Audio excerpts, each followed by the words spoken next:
Hey guys, today I will be showing you how to make this beautiful cake. With a few tips and tricks, I am sure you can make this too. It is that simple. I hope you enjoy it and I hope this video is really helpful. I'm going to go over some of the tools that I use to make my cake. Let's start with the cake table. This is really good to have, especially with icing your cake. You have a level surface and something that turns, and it really helps with the entire process of icing your cake. The next one is a cake lifter. This is really good, especially once you have iced your cake and you need to take it off the table to put it in the fridge. It's a good transfer tool to have. Next is a cake scraper. I have this and I have this one. Either one would do. This is really good in getting a uniform icing. Then my rubber spatula. And then I have two offset spatulas. This is good. I have two different sizes. Sometimes when you deal with smaller cakes, you need the smaller one, and you have the bigger one for bigger cakes, and sometimes just for icing in general, you need those. Now, this is my cake board. I use this at the base of my cake.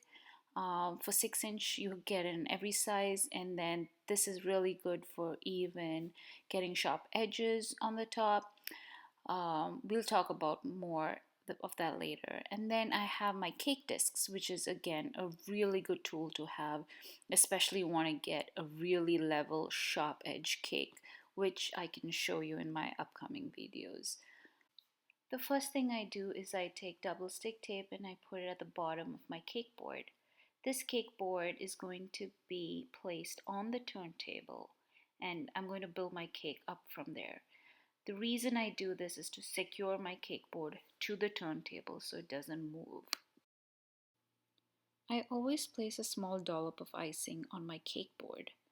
What this does is it really helps hold my cake in place and not shift around so much. So this is a good trick you could use while building your cake. As you can see, each of my cake layers have been individually wrapped in plastic wrap. My process for this is soon after I bake my cake, I bring them down to a room temperature by individually wrapping them in plastic wrap and placing them in the freezer for 8 to 12 hours. The trick is to wrap them securely without them losing their round shape, and also making sure there is no room for air. If they are not securely wrapped, they are going to dry out overnight, and we do not want that. While placing them in the freezer, I would suggest placing them on a cake board in the freezer or on a flat surface, because you do not want your cake to bend while they freeze. Now that wouldn't make for a very nice cake. I usually pull out my cake from the freezer when I'm just about to assemble it. This usually helps with the cake to maintain their shape while working with them, also while icing. It's much easier this way. Now I've put in some icing on my first layer of cake. Now what I'm doing is trying to spread it evenly and flatten it out to make for a more leveled cake. Now this is an important step to do because you want your icing to be level so that the next layer of cake that sits on it is level. Once I'm pretty satisfied with my icing, what I do is I go down to cake level and make sure it looks straight to me and no one side is higher than the other. Now I place my second cake layer on top of my icing, and I again go down to cake level to make sure it is straight. And I also make sure all the sides are intact and placed exactly one on top of the other. Then I repeat the process of taking my icing and spreading another layer of icing on my cake.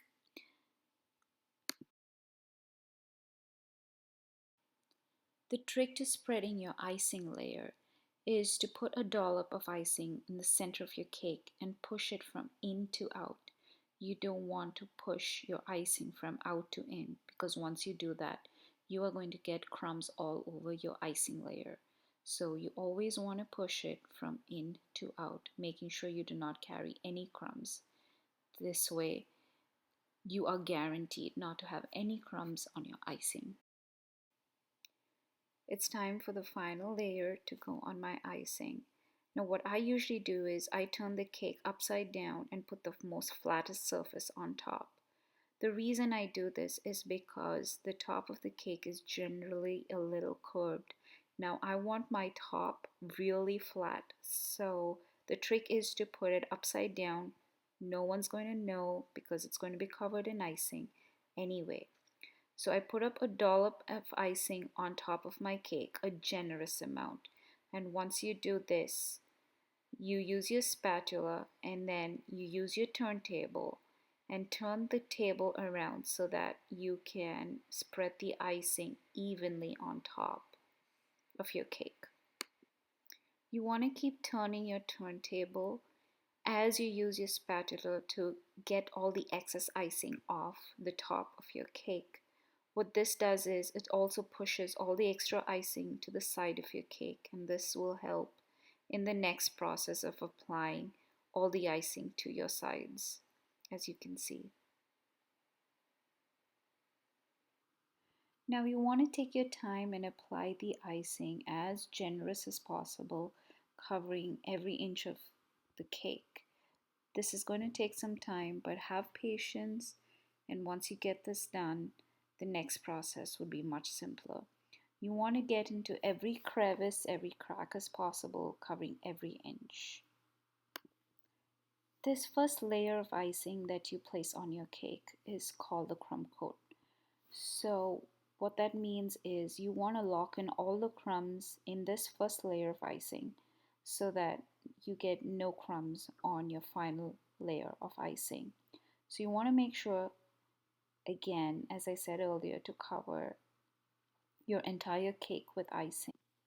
Once you've got all the icing on your cake, you want to take your cake scraper and remove any excess icing off the cake because we need this crumb coat to be a really thin layer of icing, not generous but a super thin layer. So once you have applied icing all over your cake, take a cake scraper and just go all around it to make sure you get any excess icing off. Be gentle not to scrape away any cake along with that.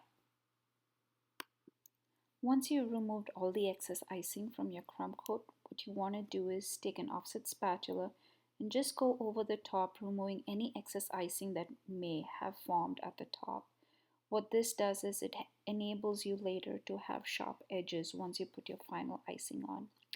Now that this is done, what you want to do is take your cake lifter and gently lift up your cake to place it in the freezer.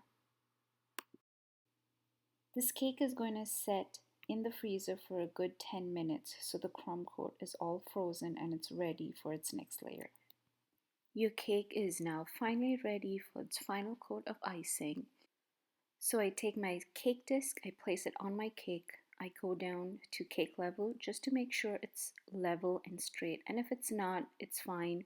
We can adjust that with the icing. I decided to go for an American buttercream vanilla frosting. I just added a pinch of pink dye to it just to give it a different interesting color. Holding my cake disc down, I put in my frosting and I try and push it in between my cake board and my cake. And I then go down at eye level and try and adjust it to be more level and more straight. Now what this does is it helps to get your cake top more straight. So once you have got in enough icing, you can keep checking till you are comfortable with it and it looks good to you. Once you are happy with how level your top disc is, you want to generously coat your cake with icing. You want to cover every inch of that cake with icing. Even if it's a lot, it's okay. Just coat every inch of it, making sure there are no gaps, no air bubbles that form. Once you have completely coated your cake with the frosting, you want to take your cake scraper and try and scrape away as much of the icing as possible. Now what this does is it also shows you where you lack in frosting. So as you can see here, the scraper hasn't touched the icing at all. So what that means is you got to put in more frosting in that area. Try and lather it on as much as you can. This is a process that takes patience and time. Now, the best advice I can give you in using your cake scraper is to make sure it's level on the cake table and it touches the cake disc. What you want to do is hold the cake scraper in one hand and use your other hand to turn the table while keeping the cake scraper hand steady and not moving that. The only hand that moves is the one holding the turntable. As you can see, slowly my cake is smoothening out. You just need to keep going at it a couple of times and you are guaranteed to have a smooth cake. One of my tricks to get a really smooth cake is to finally wash your cake scraper in warm water. And once you have got all the icing off, get it under some hot water, get all the water off, and when your cake scraper is warm, you scrape your cake for one last time and you get a really smooth cake. This really helps. Just take it to the next level. Now that my cake is all done, it goes back into the freezer for another 10 minutes to freeze. Now that my cake is frozen, for a good 10 minutes, it's time to take off the cake disc. I run my knife under hot water, wipe it clean so there are no water on it, and then I slowly jam it between the cake and the cake disc, and I gently and slowly run it across the length of the cake, all around till the cake disc pops off without disturbing the frosting. It is now time to ice the top of your cake. So you take a dollop of icing and you want to spread it around with your spatula, your offset spatula. Now hold down the spatula with one hand and use your other hand to turn the cake table around.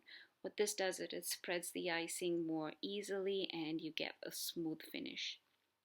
Now do not worry if your icing goes over your frozen icing. It is okay because then you get to use your cake scraper to get all that excess icing off. Once you go around it, what it does is it pushes all the excess icing up to the top, and you can use your cake spatula to smoothen it out.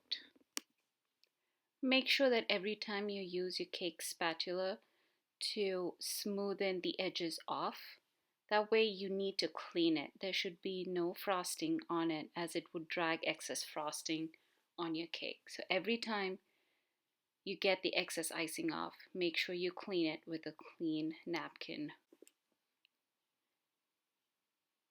And there you have it. Your cake is ready to be frozen. Look at that. Sharp edges and a smooth surface. Freeze this cake for the next 10 minutes and now you have a blank canvas to decorate however your heart desires. My final step before decorating would be to place my 6-inch cake on an 8-inch board. I put 2 double stick tapes on it and I get my cake gently, slowly onto my 8-inch board. The reason I do this is now it is much easier to handle my cake because I get a surface to hold. Once my cake is all frozen and set, I've decided to decorate my cake with a chocolate drip and put my remaining chocolate on top of the cake and smoothen it out. Since I had leftover icing, I decided to pipe my icing in my icing bag and put some swirls on my cake, alternating between the pink icing and the chocolate icing. There you have it, guys. I hope you enjoyed this video and I hope it was truly informative. And if you need any more videos from me, do let me know. Thank you.